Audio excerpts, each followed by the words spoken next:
Rookie Profile Series. I'm your host, Matt Hicks, the FF educator with John Lobb, the Gridiron Scholar.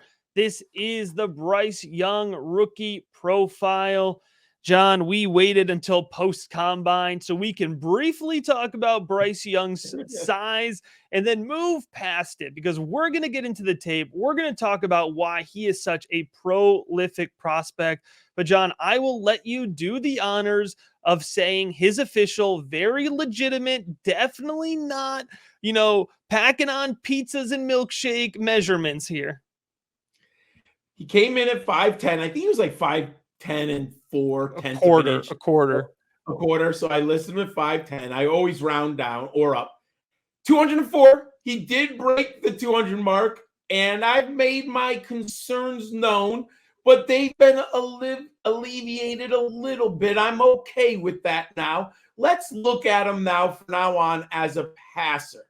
Yes, he's not as big as C.J. Stroud and Anthony Richardson. We get it. But let's talk about his football acumen and what this young man can do regardless of his size. I want to begin with, this is our third together actually, Alabama quarterback that we are breaking down in the last 5 years. Tua Tagovailoa, Mac Jones, and now Bryce Young. And I believe, Matt, you could make the argument, and I think it's fair, Bryce Young is the best thrower of the football of the three of them. The production model might not love him as well, but if you've watched him throw the football, oh my God, I think he's an amazing thrower of the football. And I can't believe I'm going to say this. I think he has a higher football IQ than Mac Jones, just from what I've seen on the football field. And I'll go into why I believe those are all true as we move forward. Let's look at him as a recruit, everyone.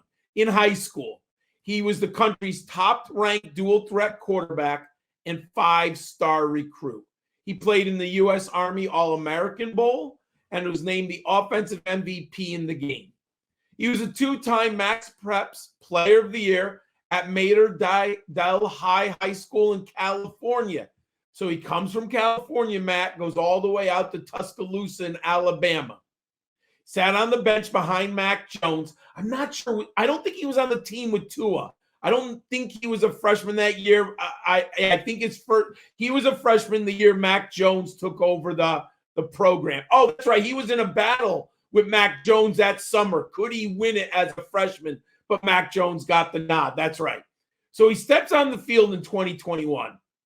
And everyone, you better watch 2 years of film of this young man. At least take some games of both. Because in 2021, he's the Heisman Trophy winner, first-team All-American, and first-team All-SEC. He set Alabama single-season records for passing yards with 4,872 and 47 touchdowns, Matt.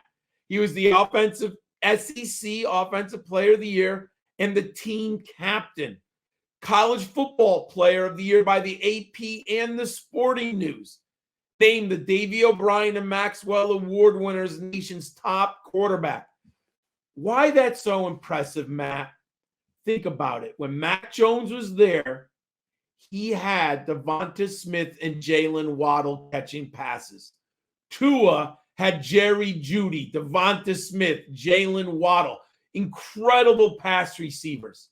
Looking back now, was John Mechie Bryce Young's best wide receiver? We're not even in the same ballpark of teammate scores when you're looking at Bryce Young next to the other two gentlemen. And that, to me, makes Bryce Young even more incredible of a prospect because the wide receivers just weren't the guys we mentioned. I mean, we're talking about stars at the NFL, and Bryce Young had basically John Mechie. Now, I hope he gets on the field. He did miss his rookie year, but we're not even in the same ballpark of talent. Why do I mention that? He doesn't get the accolades in 2022, Matt, but I think he might have been better. The team around him was not as good as the team as 2021. He was still second-team All-American, and he was the SEC quarterback, second team. However, he doesn't exceed 4,000 yards. His touchdowns fall off. I think he missed 2 games. definitely missed one game. I think he might have missed two. However, he finishes Alabama career. Remember, there was no reason for Alabama to play him in the Sugar Bowl. But Bryce Young wanted to finish that game. He went out there, Matt, 321 yards passing, 5 touchdowns, and he was the Sugar Bowl MVP. Just a marvelous performance to cap his career. He was also a Davey O'Brien and a Maxwell Award semifinalist. Do not just look at the raw stats, everyone. I think he might have played better in 2022. I can't believe it. When I broke down the film, I started looking at other things. He played exceptional football. The numbers and the accolades just don't reflect it. How good was his career at Alabama? Only player in program history to pass for over 3,000 yards twice. Second at all time at Alabama for career passing yards with 8,356 and touchdowns with 80. 5 times, Matt, he tossed 5 touchdowns in a game, becoming the all-time school leader. For a school that's gone back from Joe Namath and Kenny Stabler all the way up to Mac Jones and Tua Tagovailoa, Bryce Young's been incredible. Matt, what does your film breakdown say? I mean, this is some of the best quarterback film that I've had the chance to watch since engaging in the scouting process, since building out the rookie big board, right? Bryce Young is just an absolute exciting player to watch play football. And John, I can tell you, as somebody who roots for Alabama's rival, he is a terrifying guy to be playing against, right? So let's start here with this decision making. Young is going to protect the ball at all times. He's not putting the ball in bad spots. And you reference it, John. You know, his wide receiver core is not what you think of as an Alabama wide receiving core. So he really had to be conscious and intentional about making sure that he was putting the ball in a spot where his receivers could get it. And that is not easy to do week in and week out against the best defenses in the country, right? So great decision making, protects the ball. Progresses through reads well. Okay. Oftentimes we see collegiate quarterbacks struggle to get into their second read. Bryce Young can work well through his third read. Okay. We know Nick Saban's not rolling out vanilla offenses, right? And you referenced it. I mean, Bryce Young, he sat for 1 year. And then the next year, he was the Heisman Trophy winner. So he was able to learn the Alabama offense quickly and work through and progress through reads, John. That does not drop off under pressure. His ability to read the field does not drop off under pressure, which I think is great. He has good zip on his ball through the midfield, and he can hit anywhere downfield, right? So he's not going to get the hype arm talent wise of a guy like Anthony Richardson or a guy like Will Levis, right? But I talk all the time about, I don't have a category in the rookie big board for arm strength. I used to, but a couple years back, I changed that category to arm talent, because it is about more than just your strength. It doesn't matter, John, if you could whip the ball 60 yards downfield. Carson Strong could do that. I remember Steven Montez a couple years back. Like, yeah, you can do that. But can you adjust touch on your ball? Can you adjust velocity? Can you put the right velocity on the ball 7 yards downfield as you can 12 yards downfield? And can you feel that and anticipate that consistently? Right? Those are some of the factors that go into arm talent, as well as the strength itself. For me, Bryce Young can put the ball anywhere on the field. He can put the right velocity on it. He could put the right touch on it. And he has a just an innate sense of how to do that. Right? He is accurate, John. He is accurate throwing it anywhere on the field. He's going to find his guy. He's going to lead his guy. He's going to show good anticipation. Here's what I love. Bryce Young, his accuracy does not drop off when throwing on the run. I love that about Bryce Young, his ability to be accurate. We don't talk about it a whole ton. You know, Bryce Young isn't considered a mobile quarterback because he's not going to be, racking up rushing yards. But what we talk about all the time is his frame, and we're worried about him getting hit. John, his escapability is so fantastic. I don't know if I've seen a quarterback that can get away from defenders as smoothly and as easily as Bryce Young can. And I know what you're saying. It's the Alabama offensive line. Even this Alabama offensive line the last year and a half is not Isn't the the same. Alabama offensive line that we're used to. It's not the one that Mac Jones not. played behind, right? When people critiqued, how much could he do not behind a great offensive line? So Bryce Young really has been elevating the team around him. And John, it's unquantifiable. I can't put it in the formula, but Bryce Young has a clutch factor. It's an undeniable ice in his veins clutch factor. The way that you feel about Tom Brady, the Patriots were never out of a game, right? When Tom Brady had the ball in his hands.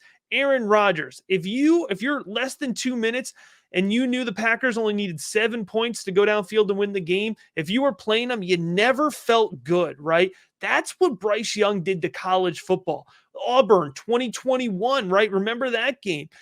Alabama was never out of a game when Bryce Young had the ball in his hands. It's an undeniable clutch factor. And although it's not quantifiable, John, you have to be able to talk about it.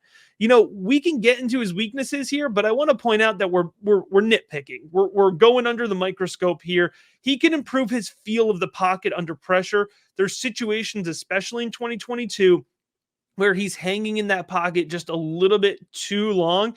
And again, I think that's a reflection of just trying to elevate the entire offense and trying to do more, right? And he can improve his consistency and his footwork a little bit. When you do see his accuracy drop off, it's usually a result of his footwork. So those are the two things, if I'm going to be fair and give weaknesses on top of all the strengths I've just rattled off here, those would be the two weaknesses that I would find on his tape. But overall, John, he's a really good prospect. The question I always hear after I talk about all of his film is, okay, but how do you balance that with his size? That's factored in, all right? That's already factored into the evaluation. If Bryce Young was 6'4", 225, he'd be Trevor Lawrence, Andrew Luck level prospect, all right? So that's baked in to everything that we're evaluating and talking about already. But John, obviously his great stats have to be baked into that as well. Matt, I mentioned football IQ earlier, and I used, it's not a perfect measurement, but I used two numbers that illustrate what I believe I saw on film. I think his football IQ is off the charts, and you mentioned it. He doesn't make mistakes, right? Well, look at his touchdown to interception ratio, Matt.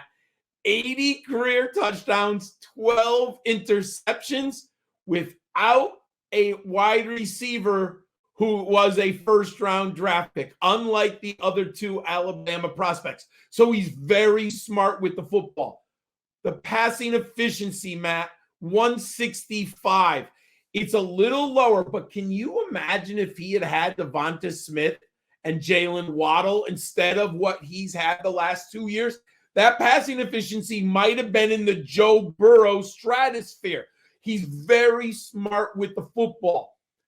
Everyone, I understand the size, and I do have a little concern about can his frame hold up to the pounding. But Matt did mention one thing that's very important. He can't slip and slide. There's not a lot of big hits on tape. One of the things that is concerned about Tua gets hit a lot. Remember, he even got hurt his last year at Alabama when he got hit. You don't see that with Bryce Young. Two, he finds passing lanes. He clearly knows how to get the ball out of his hand and avoid and find the holes in the defense of the line of scrimmage. I don't remember a lot of batted balls. I mean, it's not like sometimes when you watch quarterbacks, I've seen tall quarterbacks who get the balls batted down. I don't feel that way with Bryce Young. So I feel real good about his pocket manipulation. Yards per attempt, 8.8. And you know what, folks? He didn't have Jalen Waddle with the 80-yard touchdown on the 10-yard slant for him either. He wasn't getting those. That is a hard-earned 8.8. The two areas of concern, 7% of the rushing offense. Bryce Young is a little old school here.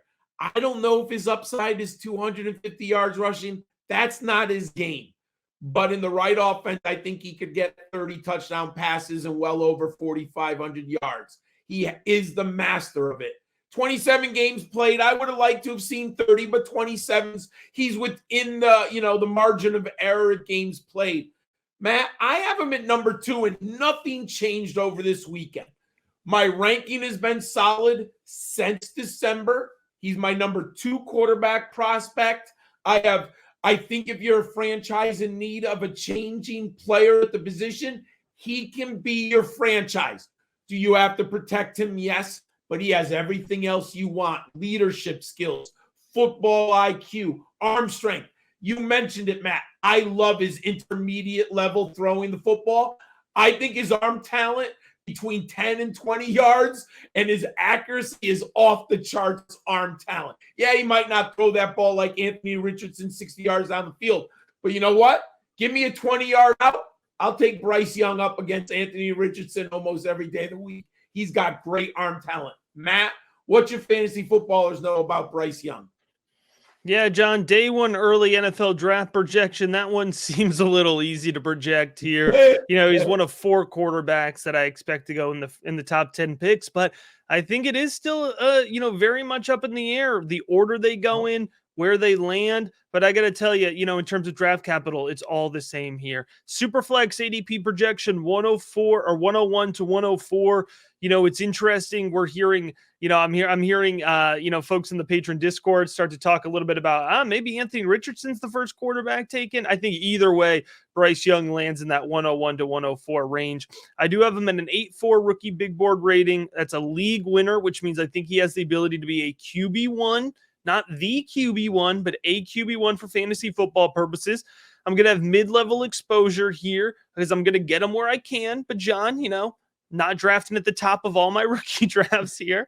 A fantasy football value comparison. I actually took this one directly from the Rookie Big Board patron Discord because we have a channel in there that's trade talk and people put their polls in there, both sides of the trade. And then not only I give insight on it, but everybody talks about it. And somebody put, one in the chat and it said Kyler Murray or the Superflex 102 this year. And the Discord was split down the middle. It was a great conversation. We went on both sides of it. And for me, Bryce Young is the Superflex 102s. And so I'm saying this must be direct fantasy football value for what Kyler Murray has right now today, understanding the fact that he's injured, understanding the fact that he's not going to come back for another year, right? So that's currently my direct comparison here for Bryce Young's fantasy football value. John, what's uncomparable is the value that comes with being a Rookie Big Board patron. If you want to get in there, drop your trades, your draft questions, your roster construction questions, and have it answered not only by me, but the other Rookie Big Board guys and all the other patrons in the chat. You got to get in on the community, get in on the rookie draft guide, get in on our rankings. It's patreon.com/Rookie Big Board. And as always, we appreciate you checking out this episode of the Rookie Big Board.